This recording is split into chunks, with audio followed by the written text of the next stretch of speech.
মাঝে মাঝে এই জিনিসটা বোধগম্য হয় না। আমাদের যিনি প্রধান উপদেষ্টার প্রেস সচিব আছেন জনাব শফিকুল ইসলাম সাহেব যথেষ্ট বিচক্ষণ, যথেষ্ট জ্ঞানী প্রজ্ঞাপান একজন মানুষ। তবে কেন জানি ডক্টর মোহাম্মদ ইউনূসকে নিয়ে তিনি বিভিন্ন সময় বা ডক্টর মোহাম্মদ ইউনূসের যখন সফরগুলো থাকে তখন নানান ধরনের মিথ্যাচার করেন, যেগুলো পরবর্তী সময় আন্তর্জাতিক গণমাধ্যমের বরাতে প্রমাণিত হয়ে যায়।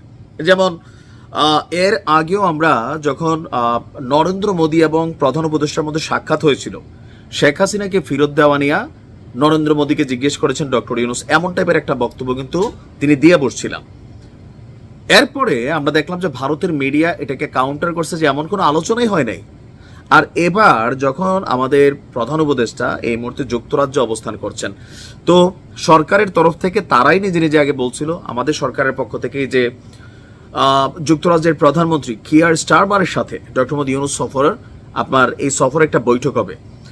পরে আজকে সারাদিন আমরা শুনলাম যে তিনি যুক্তরাজ্যে নেই, কানাডা সফরে আছেন, এই কারণে এই সফরটা অনিশ্চিত। কিন্তু কয়েক ঘন্টা পর আমরা দেখলাম যে যুক্তরাজ্যের প্রধানমন্ত্রী কিয়ার স্টারমার তিনি যুক্তরাজ্যে আছেন। ইভেন ডক্টর মোহাম্মদ ইউনূসের সফরের সময়টা পর্যন্ত তিনি যুক্তরাজ্যেই থাকবেন। আজকে বুধবার, আমি যখন নিউজটা করছি বৃহস্পতিবার হচ্ছে 12 তারিখ, 13 তারিখ হচ্ছে শুক্রবার, 14 তারিখে তিনি হচ্ছে কানাডায় যাবেন 2 দিনের সফরে। তাহলে উনি কেন, আমাদের প্রেস সচিব যিনি আছেন তিনি কেন এই ধরনের মিথ্যাচার করলেন, এটা নিয়ে কিন্তু গণমাধ্যম ইতানে এই মুহূর্তে খুবই আলোচনা হচ্ছে। রয়টার্সের সূত্র বলছে যুক্তরাজ্যের প্রধানমন্ত্রী কিয়ার স্টারমার তার 2 দিনের সফরে কানাডায় যাবেন। আর এই সফরের কথা কানাডার প্রধানমন্ত্রী মার্ক কর্নি আজকে ঘোষণা করেছে। কানাডার প্রধানমন্ত্রীর দপ্তর বলছে কিয়ার স্টারমার শনি এবং রবি দেশটির রাজধানী অটোয়া সফরে থাকবেন। তাহলে দ্বিপক্ষীয় সফরে আপনার কানাডার আলবার্টায় 15 থেকে 17 জুন এই সম্মেলন অনুষ্ঠিত হওয়ার কথা আছে। কারণ কানাডাকে নিজের অঙ্গরাজ্য বানাতে ডোনাল্ড ট্রাম্প যে বক্তব্য দিয়েছেন সেটা নিয়ে তাদের দেশের মধ্যে আলোচনা চলছে। এখন আমাদের প্রেস সচিবের এই মন্তব্যকে ঘিরে সাংবাদিক মঞ্জুরুল আলম পান্না তিনি যেমন প্রশ্ন তুলেছেন, অনেকেই প্রশ্ন তুলেছে যে প্রেস সচিব শফিকুল আলম মিথ্যাচার করেছেন। পান্না বলছেন, মঞ্জুরুল আলম সাংবাদিক, তিনি বলছেন প্রধান উপদেষ্টা এই মুহূর্তে যুক্তরাজ্যে আছে, যুক্তরাজ্যের প্রধানমন্ত্রীও আছে, কিন্তু প্রেস সচিব শফিক সম্পর্কে আমরা কি মন্তব্য করতে পারি? তিনি মন গড়া মিথ্যা শুনিয়েছেন সাংবাদিকদের, সত্য লুকিয়েছেন। বিষয়টা আসলে কি? সাংবাদিকরা যখন প্রশ্ন করলেন যে যুক্তরাজ্যের প্রধানমন্ত্রীর সাথে, তো জনাব শফিক সাহেব তিনি বলছিলেন যে কিয়ার স্টারমার এই মুহূর্তে যুক্তরাজ্যে নেই বলে আমরা শুনেছি, তিনি কানাডাতে অবস্থান করছেন। এখন এই যে তিনি নেই, আমাদের তথ্যগুলো আপনারা কই থেকে পান? মাঝে মাঝে ডক্টর ইউনূসও ভুলভাল তথ্য দেয়, তো তখন প্রশ্ন ওঠে যে ওনাকে যারা তথ্য দিচ্ছেন তারাই কি ভুল তথ্য দিচ্ছেন নাকি উনি সঠিক তথ্যটা গোপন করছেন?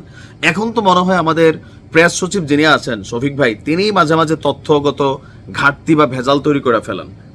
প্রমাণ হিসেবে আমরা রয়টার্সে যে নিউজটা দিয়েছি সেটার পাশাপাশি আজকে কিয়ার স্টারমার তার কার্যালয়ে বসে সাক্ষাৎ করেছেন গত আগস্ট মাসে সাউথপোর্ট এলাকায় সন্ত্রাসীদের ছুরিকাঘাতে যে কয়েকজন শিশু নিহত হয়েছিল সেই শিশুদের পরিবারের সঙ্গে, এবং স্কাই নিউজের পলিটিক্যাল এডিটর যুক্তরাজ্যের প্রধানমন্ত্রীকে প্রশ্ন করতে দেখা গেছে।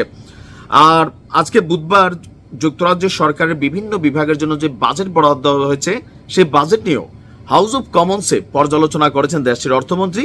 তার ঠিক ডান পাশে বসেছিলেন যুক্তরাজ্যের প্রধানমন্ত্রী। তাহলে শফিক ভাই কেন জেনে শুনে এই সত্যটাকে গোপন করলেন? এটা কি ভালো হলো না খারাপ হলো?